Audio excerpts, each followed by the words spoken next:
I'm Ant Gould for AM Best TV at the Insurance Market Briefing Europe in London. Now, joining me to provide an overview and insights into ratings across Europe, the Middle East and Africa, I have Greg Carter, Managing Director, Analytics, EMA and Asia Pacific. Greg, welcome. Good afternoon. How would you describe the credit quality of the major insurance markets across Europe, Middle East and Africa? We have quite a range of credit qualities across those markets. Generally speaking, about Western Europe and the more developed markets, we see pretty high credit quality. We see markets that are well regulated and typically very well capitalised. So the credit quality across the Western markets is typically high. Across some of the more emerging markets, particularly across the Middle East and Africa, we see lower credit quality, but generally a trend of improvements, predominantly as regulators improve risk-based capital techniques, as capital standards are being raised, and as companies are becoming more global in their outlooks. Okay, and what do you see as the main drivers of rating changes over the last 12 months? Ratings are, by their very nature, quite stable, and we haven't seen any major credit shocks in the marketplace. What we have seen, though, is a trend of improving operating performance for a number of the companies that we rate across those markets.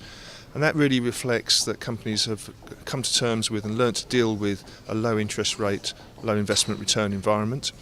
And they've focused more on underwriting profitability, and that's brought some stability to their earnings and an improvement in their overall returns. Okay, and looking sort of over the next 12 to 24 months, do you see any major changes on credit quality? Clearly we're not anticipating any major shocks. There are a number of threats that exist to the industry, and as recently highlighted, the threats of cyber and technology present both opportunities for the industry but also major risks. And cyber is a risk not just for them from an underwriting perspective, but also in terms of their business continuity and the threat of cyber attacks on their own businesses. So we see those as some of the ongoing and potentially short-term issues.